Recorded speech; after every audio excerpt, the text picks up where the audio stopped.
Hello student, আজকে আমাদের routine অনুযায়ী এখন ক্লাস 11 অর্থাৎ একাদশ শ্রেণীর রাষ্ট্রবিজ্ঞানের ক্লাস আছে। আমাদের 2 নম্বর অধ্যায়টা পড়া হচ্ছিল। এই 2 নম্বর অধ্যায় থেকে তোমাদের একটা সাজেশান অর্থাৎ প্রশ্নর লিস্ট আমি দিয়েছিলাম। সেই সাজেশান থেকে আজকের ক্লাসে আমি এই প্রশ্নটা আলোচনা করব। রাষ্ট্র ও সরকারের মধ্যে পার্থক্য লেখো। সঙ্গে তোমাদের টেক্সট বইটা যেটা পড়াচ্ছিলাম প্রথম অধ্যায়ের যতটা পড়িয়েছিলাম টেক্সট বই, তারপর থেকে টেক্সট বইটাও আলোচনা করব। আবারও বলছি, আমরা যে টেক্সট বইটা পড়ছি তোমরা কিনে নাও। প্রণব কুমার দালালের লেখা টেক্সট বইটা সম্ভবত 180-90 টাকা দাম নিতে পারে টেক্সট বইটা।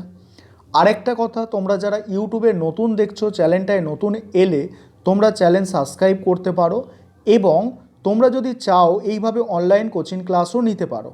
সেক্ষেত্রে তোমাদের মাসে 150 টাকা করে মাইনে দিতে হবে। তার জন্য সপ্তাহে 2টো করে ক্লাস এবং মাসে একটা করে 20 নম্বরের আমাদের মক টেস্ট হয়ে থাকে। যাই হোক, আজকে ক্লাসটা ভালো করে বুঝে নাও। কোথাও কোনো সমস্যা মনে হলে অবশ্যই তোমরা জানাবে। প্রশ্নটা খুব ইম্পর্টেন্ট, রাষ্ট্র ও সরকারের মধ্যে পার্থক্য। আমরা আগের ক্লাসে রাষ্ট্র কাকে বলে এবং রাষ্ট্রের বৈশিষ্ট্য পড়েছি। রাষ্ট্রের আমরা প্রধানত 4টে বৈশিষ্ট্য পড়েছিলাম। সেই 4টে বৈশিষ্ট্যর মধ্যে একটা বৈশিষ্ট্য ছিল সরকার। 4টে বৈশিষ্ট্য আমি একবার রিপিট করছি। রাষ্ট্রের 1 নম্বর বৈশিষ্ট্য ছিল কি? 1 নম্বর বৈশিষ্ট্য ছিল জনসমষ্টি অর্থাৎ জনগণ থাকতে হবে। 2 নম্বর হচ্ছে একটা নির্দিষ্ট ভূখণ্ড থাকতে হবে। 3 একটা সরকার থাকতে হবে, আর একটা সার্বভৌমকতা থাকতে হবে। এখানে তোমরা তাহলে বুঝতেই পারছো যে আমরা যখন রাষ্ট্র ও সরকারের মধ্যে পার্থক্য দেখাবো তখন আমাদের একটা কনসেপ্ট, একটা ধারণা রাখতে হবে যে সরকারটা কিন্তু রাষ্ট্রের একটা বৈশিষ্ট্য। ঠিক আছে, এইটুকুনই আমাদের মাথায় রেখে এগোতে হবে। চলো এবার আলোচনাটা ভালো করে দেখে নাও। দেখো কি বলা হচ্ছে, অতীতে এক সময় বলছে রাষ্ট্র ও সরকার সমর্থক বলে ভাবা হতো। সপ্তদশ শতাব্দীতে ফরাসি সম্রাট চতুর্দশ লুই বলেছিলেন, আমি রাষ্ট্র। হবসের লেভিয়াতান গ্রন্থে ও রাষ্ট্র ও সরকারের কোনো পার্থক্য স্বীকার করা হয়নি। তারপরে দেখো, কিন্তু সরকার ও রাষ্ট্রের মধ্যে মৌলিক পার্থক্য রয়েছে। রাষ্ট্র ও সরকারের মধ্যে পার্থক্য দেখাতে গেলে প্রথমে কি করতে হবে? উভয়ের সংজ্ঞা সংক্ষেপে দেওয়া প্রয়োজন। তাহলে প্রথমে কি করতে হবে? আমাদের উভয়ের সংজ্ঞাটা দিতে হবে। দেখো এখানে কি বলা হচ্ছে, এখানে অধ্যাপক গার্নারকে অনুসরণ করে বলা যায়, রাষ্ট্র হলো বহু সংখ্যক মানুষকে নিয়ে গঠিত এমন একটি জনসমষ্টি যারা নির্দিষ্ট ভূখণ্ডে স্থায়ীভাবে বসবাস করে, যারা বহিঃশক্তির নিয়ন্ত্রণ থেকে মুক্ত এবং যাদের একটি সুসংগঠিত শাসন ব্যবস্থা আছে। সুসংগঠিত কি আছে? সুসংগঠিত দেখো শাসন ব্যবস্থা আছে। এবারে অন্যদিকে আমরা সরকার দেখো, বলছে অন্যদিকে সরকারের সংজ্ঞা দিতে গিয়ে রাষ্ট্রবিজ্ঞানী উইলবি বলেছেন, নামটা মনে রাখবে, রাষ্ট্রবিজ্ঞানী উইলবি বলেছেন, সরকার হলো এমন একটি সংগঠন বা যন্ত্র যার মাধ্যমে রাষ্ট্র তার ইচ্ছাকে বাস্তব রূপ দেয়। তারপরে দেখো এই দুই সংজ্ঞার পরিপ্রেক্ষিতে দেখা যায় রাষ্ট্র সরকারের মধ্যে কিছু পার্থক্য আছে। এবারে দেখো প্রথম পার্থক্যটা তোমরা দেখে নাও। প্রথম পার্থক্যে কি বলা হচ্ছে দেখো, যে রাষ্ট্রের সদস্য সংখ্যা কি? বিপুল। রাষ্ট্র গঠিত হয় দেশের সমগ্র জনগণকে নিয়ে। রাষ্ট্র গঠিত হয় কি? দেশের সমগ্র জনগণকে নিয়ে। অপরদিকে সরকার গঠিত হয় সমগ্র জনগণের অল্প কিছু ব্যক্তিকে নিয়ে। ঠিক আছে, তারপরের বৈশিষ্ট্য দেখো, 2 নম্বর পয়েন্ট, পার্থক্যর আর কি 2 নম্বর পয়েন্টটা দেখো। এখানে দেখো বলছে রাষ্ট্র ও সরকারের মধ্যে বৈশিষ্ট্যগত পার্থক্য আছে। রাষ্ট্র প্রধানত 4টি উপাদান নিয়ে গঠিত। এটা প্রথমেই তোমাদের বলেছি, নির্দিষ্ট ভূখণ্ড, জনসমষ্টি, সরকার, সার্বভৌমিকতা। আর সরকার রাষ্ট্রের একটি অংশ মাত্র। অংশ কখনোই সমগ্রের সমান হতে পারে না। এটা গেল 2 নম্বর পার্থক্য। 3 নম্বর পার্থক্যটা এবারে দেখো, বলছে তৃতীয়ত, স্থায়িত্বের প্রশ্নে রাষ্ট্র ও সরকারের মধ্যে পার্থক্য আছে। সরকার একটি অস্থায়ী প্রতিষ্ঠান, আজকে যে সরকার আছে কাল নাও থাকতে পারে, কিন্তু রাষ্ট্র চিরস্থায়ী। তাহলে কি বুঝলে এখানে, যে আজকে যে সরকার আছে কাল সে সরকার নাও থাকতে পারে, কিন্তু রাষ্ট্র চিরস্থায়ী। তারপরের পার্থক্য দেখো, চতুর্থ কি আছে, 4 নম্বর পার্থক্য এখানে কি বলা হচ্ছে, রাষ্ট্র সার্বভৌম ক্ষমতার অধিকারী। বলছে রাষ্ট্র সার্বভৌম ক্ষমতার অধিকারী, সরকার নয়। রাষ্ট্রের প্রতিনিধি হিসাবে সরকার সার্বভৌম ক্ষমতা কি করে, প্রয়োগ করে। তাই সরকার সরে গেলে সার্বভৌম ক্ষমতার প্রয়োগ হারায়, কিন্তু রাষ্ট্রের সার্বভৌম ক্ষমতা থেকে যায়। তারপরে দেখবে পঞ্চমত কি বলা হচ্ছে দেখো, রাষ্ট্র একটি তত্ত্বগত ধারণা, রাষ্ট্রকে চোখে দেখা যায় না। রাষ্ট্র একটা তত্ত্বগত ধারণা, রাষ্ট্রকে চোখ দিয়ে দেখা যায় না। অন্যদিকে সরকার হলো রাষ্ট্রের বাস্তব রূপ, অর্থাৎ সরকারকে আমরা দেখতে পাই যে কোন সরকার আছে। যেমন তোমাদের উদাহরণ দিই, বিজেপির সরকার, কংগ্রেসের সরকার, এইগুলো সরকারের উদাহরণ। ঠিক আছে, এবারে 6 নম্বর পয়েন্ট দেখো, রাষ্ট্র বলতে সাধারণত নির্দিষ্ট ভূখণ্ডের কথা মনে পড়ে। যেমন ভারত রাষ্ট্র বলতে ভারতের ভৌগোলিক সীমানার কথা মনে আসে, কিন্তু সরকার বলতে যারা শাসন করে তাদের বোঝায়। তারপরে 7 নম্বর পার্থক্য দেখো, সপ্তমত যেটা আছে, কি বলা হচ্ছে এখানে সপ্তমততে 7 নম্বর পার্থক্যে, ব্যক্তি সরকারের বিরোধিতা করতে পারে, সরকারের নীতিকে সমালোচনা করতে পারে, কিন্তু রাষ্ট্রের বিরুদ্ধে তার কোনো অভিযোগ থাকতে পারে না। তোমার হয়তো বিজেপি সরকার বা টিএমসি সরকার বা যে কোনো সরকার, রাজনৈতিক দল তো সরকার গঠন করে, সেই সরকারকে ব্যক্তিগতভাবে ভালো নাও লাগতে পারে, তুমি তার সমালোচনা করতে পারো যে কোনো সরকারের, কিন্তু তুমি রাষ্ট্রের কোনো দিন সমালোচনা করতে পারো না। যে আমি ভারত রাষ্ট্রে আছি, এই ভারত রাষ্ট্র আমার ভালো লাগছে না, আমাদের জন্য অন্য রাষ্ট্র আমেরিকা ভালো বা রাশিয়া ভালো, বা ওইখানে ওই রাষ্ট্রগুলোর ভালো বলতে পারো, আমাদের রাষ্ট্রকে খারাপ বলতে পারো, এরকম কিন্তু তুমি বলতে পারো না। সরকারের সমালোচনা করতে পারো, রাষ্ট্রের সমালোচনা নয়। ঠিক আছে, তারপরের পয়েন্ট অষ্টমত দেখো, 8 নম্বর পার্থক্য যেটা, অধ্যাপক গার্নার জীবদেহের সঙ্গে রাষ্ট্রের তুলনা করে বলেছেন সরকার হলো রাষ্ট্রের মস্তিষ্ক স্বরূপ। জীবদেহ থেকে বিচ্ছিন্ন হলে মস্তিষ্কের যেমন গুরুত্ব থাকে না, তেমনি রাষ্ট্র থেকে বিচ্ছিন্ন হলে সরকারের কোনো অস্তিত্ব থাকে না। রাষ্ট্র থেকে যদি বিচ্ছিন্ন হয়ে যায় তাহলে সেক্ষেত্রে সরকারের আর কোনো অস্তিত্ব থাকবে না। এবার আমরা পড়ব উপসংহার। ঠিক আছে, উপসংহারটা দেখো, বলছে উপরের আলোচনা থেকে একথা স্পষ্ট যে রাষ্ট্র সরকার এক নয়, যে এক সেটা বলা যাবে না, তবে সরকার রাষ্ট্রের অংশ হলেও এর গুরুত্বকে কোনোভাবেই অস্বীকার করা যায় না। সরকারের মাধ্যমে রাষ্ট্রের ধারণাটি বাস্তব রূপ পায়। রাষ্ট্রকে পরিচালনার প্রধান দায়িত্ব সরকারের হাতে থাকে। তারপরে দেখো, বলছে সরকারের গুরুত্বকে স্বীকার করে ল্যাস্কি বলেছেন ব্যবহারিক ক্ষেত্রে সরকারি রাষ্ট্র, ব্যবহারিক ক্ষেত্রে কি সরকারি রাষ্ট্র। এবারে তোমাদের টেক্সটটা কিছুটা পড়াবো। দেখো, আমরা টেক্সট এর আগে পর্যন্ত এতটা আমরা পড়েছিলাম। আজকে আমরা টেক্সট যেটা পড়ব, যে রাষ্ট্রবিজ্ঞানের প্রকৃতি ও বিষয়বস্তু আলোচনা করো।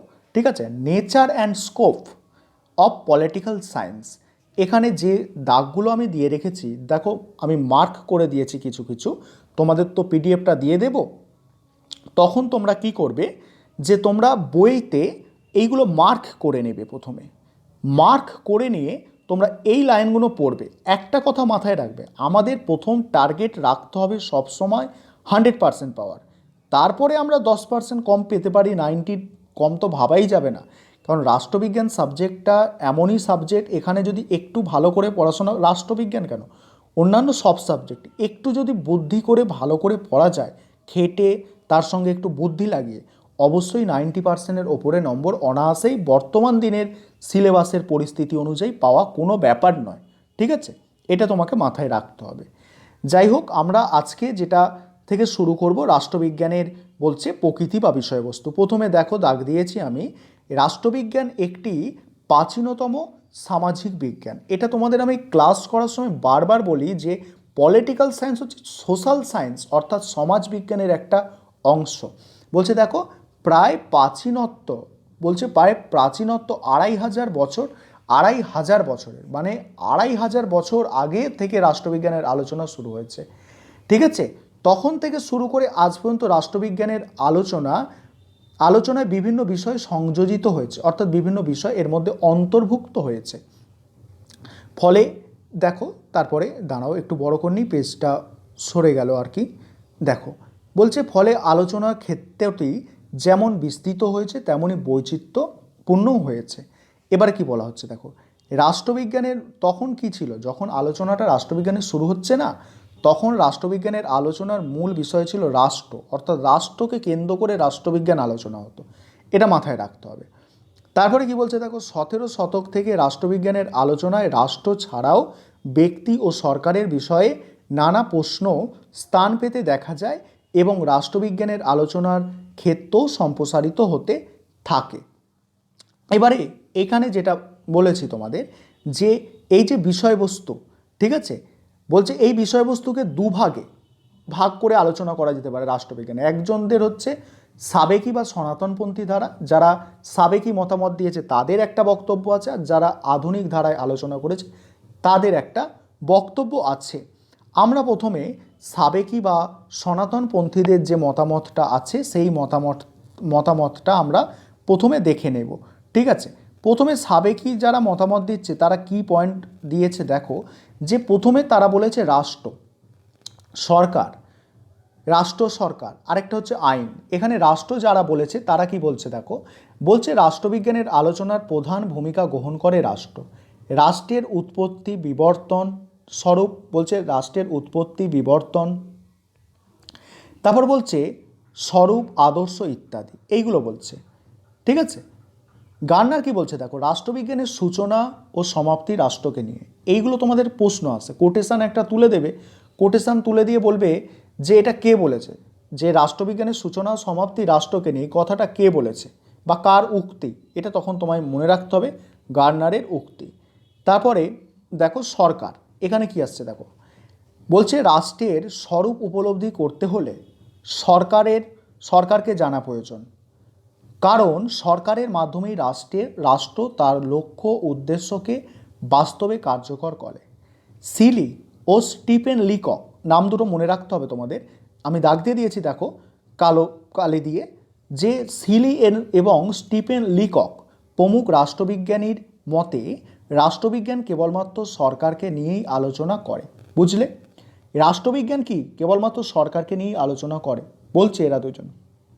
এবারে ল্যাস্কি, সরকার এবং বলছে রাষ্ট্র এবং সরকার, ল্যাস্কি, গেটেল, গিলক্রাইস্ট প্রমুখের মতে বলছে শুধু রাষ্ট্র নয় বা শুধু সরকার নয়, রাষ্ট্র সরকার উভয়ই রাষ্ট্রবিজ্ঞানের বিষয়বস্তু। তাহলে কি রাষ্ট্র সরকার উভয়ই রাষ্ট্রবিজ্ঞানের বিষয়বস্তু। গিলক্রাইস্ট বলেছেন political science deals with state and government, মানে কেন্দ্র বলছে সরকার এবং স্টেট মানে অবস্থা, পারিপার্শ্বিক যে অবস্থা, এখানে স্টেট মানে রাষ্ট্র অর্থে এইভাবে তোমরা নেবে না। ঠিক আছে, এবারে আইন দেখো, বলছে এখানে আইনের ব্যাপারটা যেটা আসছে দেখো, আইনটা এখানে কি বলছে, বলছে সরকারের মাধ্যমে রাষ্ট্র মূর্ত হয়ে ওঠে, আবার শাসন কার্য পরিচালনা ও শান্তি শৃঙ্খলা বজায় রাখার জন্য রাষ্ট্রের পক্ষে সরকারের আইন প্রণয়ন করতে হয়। রাষ্ট্রের পক্ষে কি সরকারকে আইন প্রণয়ন করতে হয়, তাই রাষ্ট্রবিজ্ঞানের বিষয়বস্তুর মধ্যে আইনের আলোচনাও এসে পড়ে। এবারে এখানে কি বলা হচ্ছে দেখো, বলছে রাষ্ট্র অতীত বর্তমান ও ভবিষ্যৎ, রাষ্ট্রের অতীত বর্তমান ও ভবিষ্যৎ। রাষ্ট্রবিজ্ঞান শুধু রাষ্ট্রের বর্তমান অবস্থা নিয়ে আলোচনা করে না, অতীতে কেমন ছিল এবং ভবিষ্যৎ বলছে কিভাবে বর্তমান অবস্থায় এসেছে তা নিয়েও আলোচনা করে। এবারে আধুনিক ধারা যেটা আছে দেখো, আধুনিক ধারা, এখানে তোমাদের পড়ে যে রাষ্ট্রবিজ্ঞানের আধুনিক ধারণার কয়েকজন প্রবক্তার নাম লেখো, তোমাদের এইগুলো লিখতে হবে তখন, ডেভিড স্টন, রবার্ট ডাল, লাসওয়েল, অ্যানাল বল, এইগুলো তোমাদের লিখতে হবে। আর এখানে যেগুলো দাগ দিয়েছি সেগুলো একটু তোমরা পড়বে, সেগুলো অতটা ইম্পর্টেন্ট নয় আমাদের ক্লাসের জন্য, কারণ এখানে আমাদের প্রথম অধ্যায় থেকে এবছরে শুধু ছোট প্রশ্ন আসবে। যেগুলো দাগ দিয়ে দিয়েছে একটু পড়বে দেখো, যেমন বলছে রবার্ট ডাল ও লাসওয়েলের মতে রাষ্ট্রবিজ্ঞান সমাজের প্রভাব ও প্রভাবশালীদের নিয়ে আলোচনা করে। এইরকম কোটেশন আসবে যে রাষ্ট্রবিজ্ঞান সমাজের প্রভাবশালীদের নিয়ে আলোচনা করে, কে বলেছে এটা। আর পরেরটা তো এই লাইনটা খুব ইম্পর্টেন্ট, রাজনীতি পাঠের মূল বিষয় হলো ক্ষমতা, এটা কে বলেছে? এটা বলেছে অ্যানাল বল। ঠিক আছে, এবারে এই ঐতিহাসিক বস্তুবাদে বিশ্বাসী কারা? প্রশ্ন আসছে তোমাদের, ছোট প্রশ্ন আমি করিয়েছি এখান থেকে। ঐতিহাসিক বস্তুবাদে বিশ্বাসী কারা? মার্ক্সবাদীরা। ঠিক আছে, মার্ক্সবাদীরা ঐতিহাসিক বস্তুবাদে বিশ্বাসী। এবারে এইখানে তোমাদের দেখো, এখানে যে জিনিসটা আছে, রাষ্ট্রবিজ্ঞান বলছে রাষ্ট্রবিজ্ঞানের পঠন পাঠন ও গবেষণার বিশৃঙ্খলা দূর করার জন্য 1948 সালে ফ্রান্সের প্যারিস শহরে ইউনেস্কোর উদ্যোগে রাষ্ট্রবিজ্ঞানের একটি আন্তর্জাতিক সম্মেলন আহ্বান করা হয়। এই সম্মেলনে রাষ্ট্রবিজ্ঞানের বিষয়বস্তু হিসাবে যেসব বিষয়কে নির্দিষ্ট করে দেওয়া হয় সেগুলি হলো, দেখো, রাজনৈতিক তত্ত্ব ও রাজনৈতিক চিন্তার ইতিহাস, রাজনৈতিক প্রতিষ্ঠান ও তার সংবিধান, সরকারের গঠন পরিচালনার ব্যবস্থা, বিভিন্ন দেশের রাষ্ট্র ব্যবস্থা ও তার তুলনামূলক আলোচনা। এইগুলো তোমরা কয়েকটা মনে রাখবে যে ইউনেস্কোর যে সম্মেলনটা হয়েছিল সেটা কত সালে হয়েছিল, কোথায় হয়েছিল, প্যারিস শহরে হয়েছিল, এবং সেখানে কয়েকটা যে সিদ্ধান্ত নেওয়া হয়েছে, দুটো সিদ্ধান্ত লেখো, এইভাবেই আর কি আসে।